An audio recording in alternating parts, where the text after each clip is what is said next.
Welcome to Big Ideas Bite-Size TV, where there's power in 15 minutes. Hi, I'm Stephanie Hartman, the founder of StopTradingYourTimeForMoney.onlineprogram.com.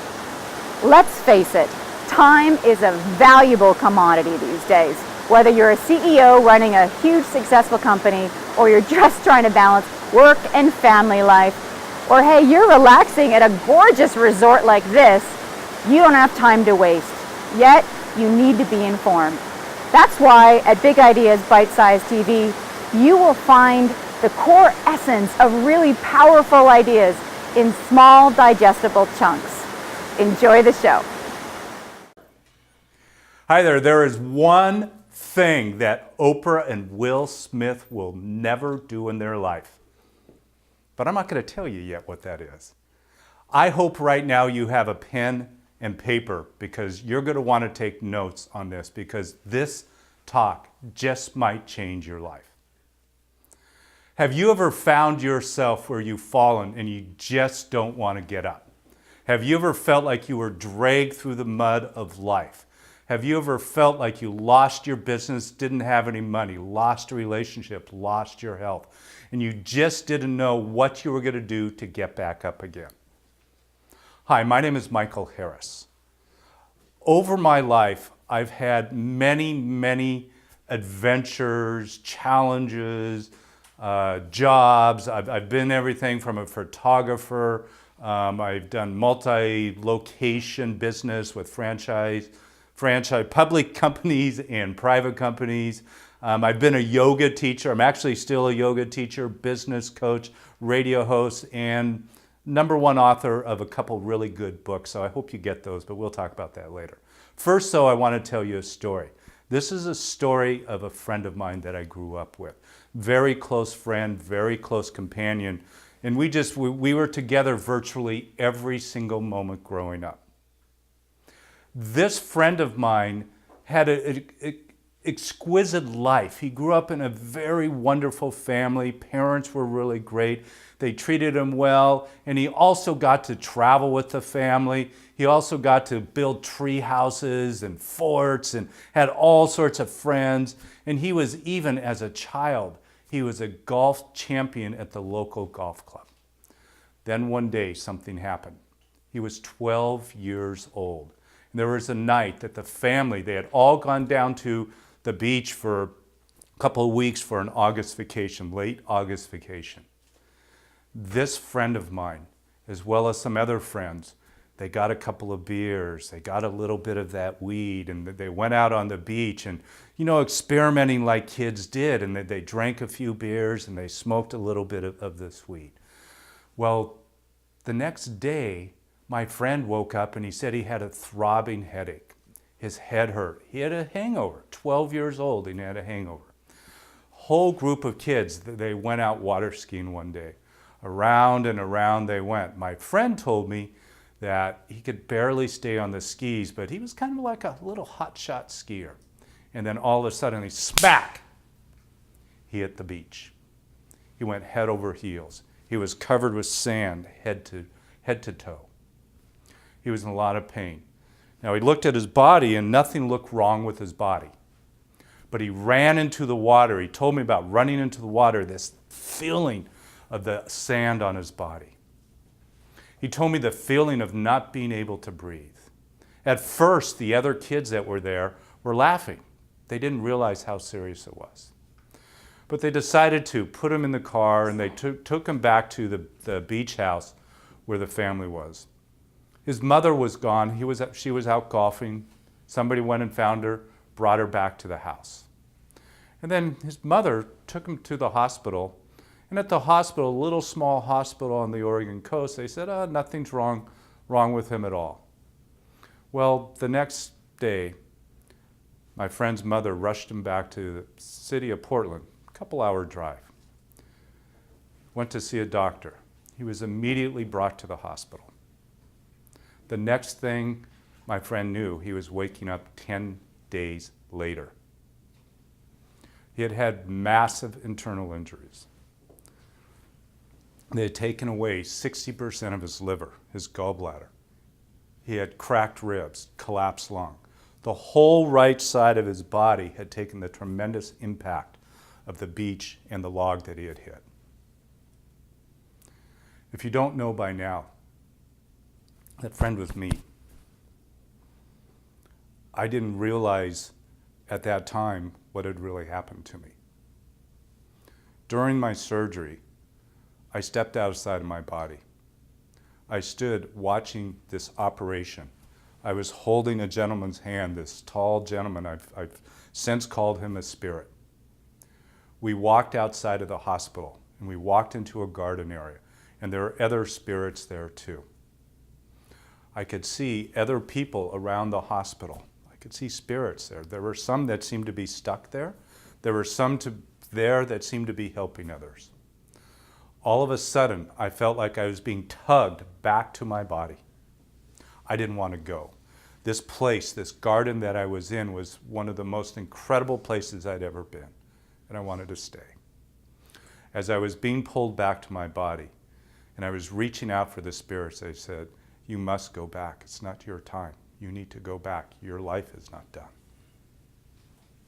So I went back to my body, and that's when I woke up from the coma. I didn't know what to do with this information. I didn't know what to do with what happened with me. After I healed some more and I was out of the hospital, I would talk to my parents. My parents didn't know how to deal with it. They were just happy that their little boy was alive. And they just said, "You're alive, you're healing, you're okay." For much of my life, my early life, I stuffed this. And I actually became quite angry at God in my life. I couldn't believe that this person called God could do this to me, that somehow he would allow this to happen.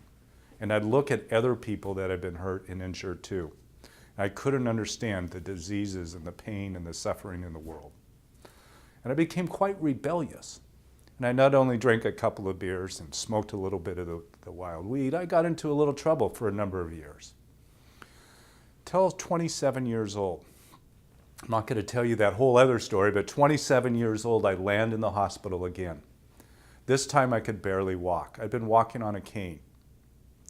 And the doctors told me that my right leg was 100% blocked, my left leg was 65% blocked. They might have to amputate.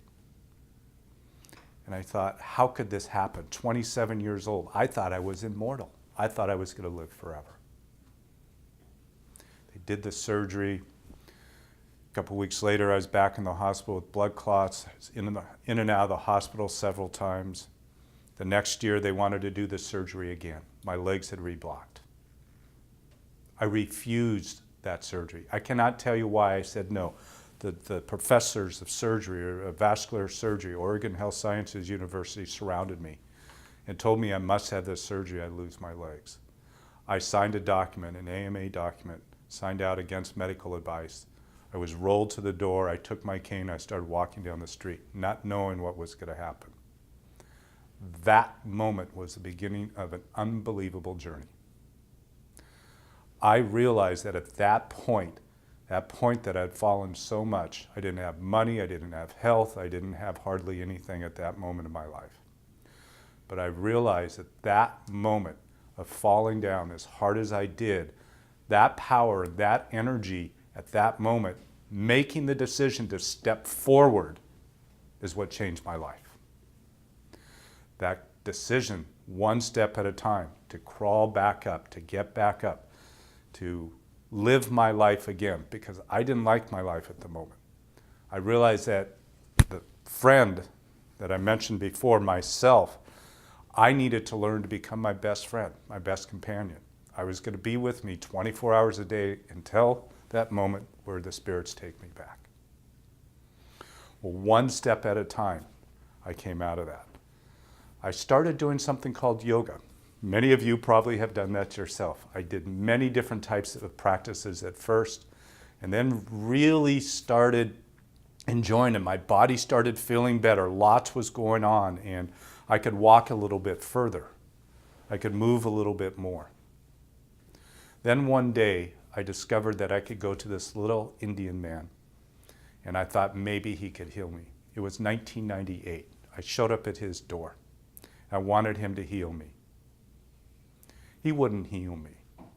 When I stood there in class one day, I said, what do I do to modify this? Because the pain is so excruciating in my legs. And he said to me in his Indian accent, don't worry about it. Forget about it. Just do the yoga. And I thought, really? I was really mad. I was like boiling inside. But a couple days later, I had a massage. And this is really super important, so I want you to listen to this.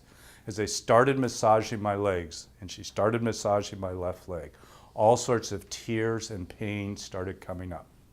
And I was releasing emotions that I had with my family and with my father. I went into class the next day. I had no more pain. And I began to understand that we hold issues in our tissues, that the energy of so much of our life gets blocked up and it creates disease. Since that time, I became a yoga teacher. I've trained thousands of teachers, hundreds of thousands of students, this same idea. And this is really super important to understand that as we move this energy, it can change our life. We can bring our bodies back to its natural working order. Many different ways to do it. My way was through yoga. Now, I want to mention a couple of things here. I really believe it's important that we live our vision. How do we find our vision? Sometimes it gets so caught up and we don't even know what it is. My suggestion is find a practice that you can do. Yoga, sitting meditation, whatever it is. 3 minutes of meditation. Don't worry about meditating an hour a day to start. Just do 3 minutes a day and begin to listen and begin to really hear what is coming through. And as you begin to hear that, you will be able to develop your vision. Your vision will be given to you. You'll be able to hear it. You'll be able to see it. Take some time. If you don't believe in yourself, just have an imaginary friend. Step into a circle. And in that circle that you're in, imagine you being this incredible being that has everything that you need, whether it's financial, whether it's relationship, whether it's health, regardless of what it is. And just put yourself in that spot. And then when you come back out of that circle, take yourself with you. Bring that life, that vision of yourself with you. Now I want to get back to Oprah and Will Smith. The question I started out with is, what would Oprah and Will Smith never do? The answer is really quite easy. Oprah and Will Smith would never, ever give up. No matter how many times they've fallen, they have this incredible will to keep on going. And know that you have that incredible will within you too. It's coming through you right now, whether you know it or not. It's there. And just know that with life, we're going to fall many more times than we're going to get up. But if you get up one more time than what you've fallen, and you can demonstrate to others this incredible life, then isn't it worth it? So I have another question for you. This question is, are you living small? Is your living small not benefiting the world? You have to step up, live this vision, feel this energy coming through. Live your life in a way that you can be a witness to others, that you can show them that no matter where you have been, no matter what has happened, that anybody can live this incredible, amazing, wonderful life. I want to thank you. I hope you took some notes. If you didn't, listen to this again and go back and listen to some notes. And I want to tell you, no matter what happens in life, have an incredible day every day. And regardless of what your problems are, your amazing, incredible life is bigger than anything that comes up. So again, thanks for listening. Have an amazing, wonderful day, whatever you're doing, and spread your smile and your love wherever you go.